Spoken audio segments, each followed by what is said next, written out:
Hey folks, welcome back to my channel. My name is Zara and today I'm going to be doing a review of Dead Things by Stephen Blackmoore. Before we jump in, if you're wondering why I'm wearing a thick puffer jacket in the middle of summer in the UK, beats me. Well done for all of us to contributing to global warming. So anyway, let's get started. So Dead Things is, the way that it's been described as me is a darker version of Dresden Files. I've never read the Dresden Files by Jim Butcher. It is a series that I'm really hoping to start maybe this year, more likely next year, because I've just got too many other things that I need to do this year. But I like the sound of this one because my friend Matt told me that each book is fairly contained, and then the next book in the series always has a recap of the previous book. And it's darker. He said the humor is pretty good and it's pretty fun, and all the books are pretty much under 300 pages. So I thought, you know what, this could be quite a nice series to read in between other stuff that I'm reading. And the fact that they're really small books, generally, you know, like 290, 280 pages, some are even smaller than that, I thought I can't really go wrong. So I picked up Dead Things a couple of weeks back. I was really craving like an urban fantasy noir type book with a little bit of humor, and I have to say this hit the mark. It's a really solid detective, and we are essentially following Eric as we find out something has happened to his sister. So this isn't a spoiler because it says it on the back of the blurb, but Eric's sister essentially is murdered, and the whole premise of the book is trying to find out what has happened to her and why. Now, I have a feeling that this is pretty much going to be the underlying theme in the entire series, because you don't actually find out why his sister was murdered. We have some hints by the end of the book, but I have a feeling that this is kind of like the underlying premise of the series. There are 6 or 7 books out now, and I believe that the series is still ongoing.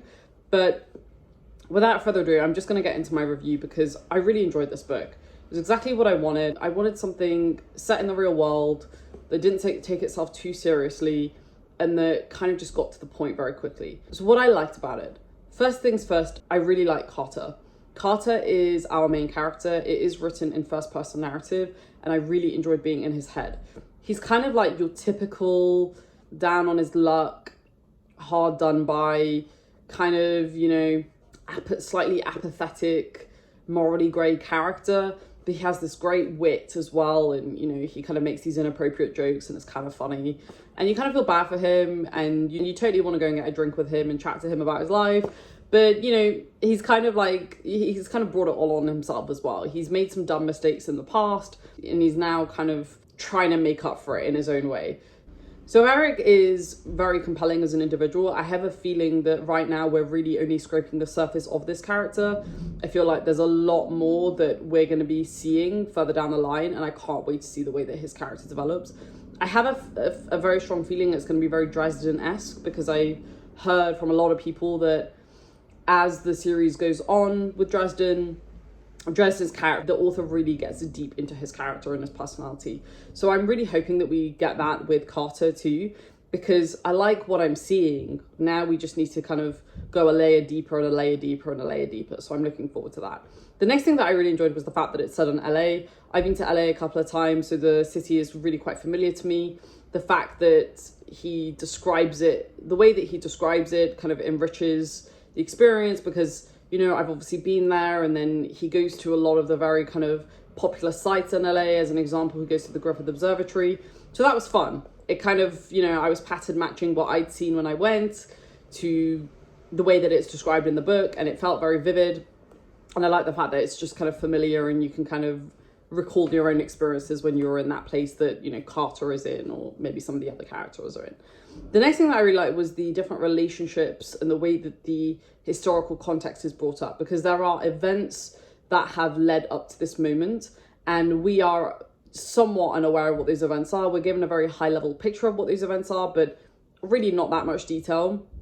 We kind of have to draw the lines between the clues to kind of figure it out for ourselves. And I really like that. I like a good mystery. I like it when we're really trying to understand the motivations behind a character and where they've come from and why they are the way that they are. And we have to kind of do that a little bit ourselves. So I appreciate the fact that Blackmoore trusts the reader to kind of figure it out as he's developing this character in front of our eyes. So I appreciated that. And I think it wasn't really something that I was expecting.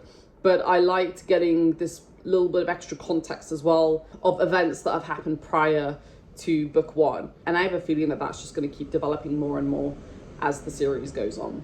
With a book that is as dark as this, it's super grim. There is a lot of blood and gore and swearing, and it's just very vivid. There's one particular bit in this book where we read about something that happens, and I have to say it made me feel a little bit sick. I'm pretty good with this stuff, but that was a particularly grim scene. If you don't like that type of stuff in your books, I would definitely steer clear, because that's just kind of one extreme of it, but there are, you know, hints of that throughout the story. So that's just maybe a little bit of a content warning for anybody who doesn't want something that's too grim dark. But I didn't mind it. I didn't think it was there for shock value, which I always appreciate in my books. The gore and the violence has to have a purpose, and I feel like it did have a purpose in this book, and I'm quite interested to see how Blackmoore continues to develop that throughout the series. The next thing that I really liked was the humour. The humour is great. When you're reading a book that is quite dark and covering some very heavy themes, you need something, I think, in general, to kind of undercut that violence and the darkness and the kind of really philosophical moments as well. And I think Blackmoore really hit the mark on the humour. It's not my typical humour, but I enjoyed it. I think it was quite witty, and I think that the repertoire between Carter and the other characters in the book felt very genuine, and I felt like those would be conversations that I would be having with my friends if I was in that situation. Maybe not talking about blood and gore, but you get where I'm going with that. Now onto the things that I maybe had a little bit of a gripe with. I think the first thing is the fact that the pacing is maybe a little bit off at the end. I feel like the book starts off with a bang, and then I think the middling part of the book is really strong, but then I feel like it resolved way too quick. I think maybe there needed to have been another chapter or two just to kind of help really resolve the ending of that book. But then I think the other part of me is like, well, it's under 300 pages. What do you expect? So I'm not super surprised. And obviously we do have a second book and a third book and a fourth book. So I have a feeling that that was kind of done on purpose to kind of motivate the reader to go and pick up the second book, which in this case it worked because I really want to know what happens. But I just feel like it ended a little bit abruptly, and I would have just maybe liked a little bit more time with Carter and some of the other characters in the last chapters to kind of resolve what had happened, because a lot happens at the end of the book. The next thing that I also had a little bit of a gripe with, but again, I'm going to caveat this with the fact that the book is under 300 pages, is that there are some really great characters in this story. There is Carter's best friend, whose name I have just completely forgotten, that I really enjoyed. And then there is another person, I think it's Alex. Alex, I think, is his best friend. I could be wrong, but I'm pretty sure it's Alex. There is another character who comes in about a part way through the book who I also really enjoyed. I really enjoyed her interactions with Carter. And I really hope we get more time with her, because I really liked getting her perspective on Carter, even though it's not told from her perspective, but you can very clearly see how she feels about Carter given their history prior to the events of book one. So I'm really hoping that we get more of that in book 2, 3, 4, 5, 6. I mean, I really even hope that we get her perspective directly, because I just think she's such a compelling character. And I feel like a lot of people could identify with her. And I think she gives a slightly different perspective on the main character, and it just kind of adds a little bit of an extra flavor. That was maybe my only other gripe. So overall, I gave this book a 3.5 stars. A couple of you might be wondering, well, she really liked it. She only talked about the positives and there were only 2 small gripes. Why 3.5? The reason why I didn't give it like a 4 or 4.5 is because it's the first in a long series and we don't really know that much right now. So the world doesn't feel super rich. It doesn't feel like we have that much context. And so we're running a little bit blind at the moment. And I have no doubt that as the books progress, my ratings of the books will go up just as we get to know this character more. But it's a really solid book. A 3.5 stars, just to be very clear, out of 5 is not bad. That's actually pretty damn good. And I think it's just a really solid start to the series. And I have a feeling that I'm going to really enjoy the next books as they continue to progress. So if you're looking for an urban fantasy that's maybe got darker undertones, is really following some very morally grey characters, and has some great witty humour to undercut that, then Dead Things is for you. Strongly recommend it. I'll probably be picking up the second book in the month of June. If not the month of June, then in the month of July, because my June is a little bit busy, so might be July, but we'll see. But I will definitely be picking up, and I'll be doing my reviews as I go throughout the series. If you have any questions, don't hesitate to let me know. This is a really great start to the series, and I think a lot of you guys who watch my channel are going to really enjoy it. So definitely pick it up and let me know what you think. And if you have already read it, let me know what you think, because I have not seen that many people talk about it and I feel like it needs to get more attention.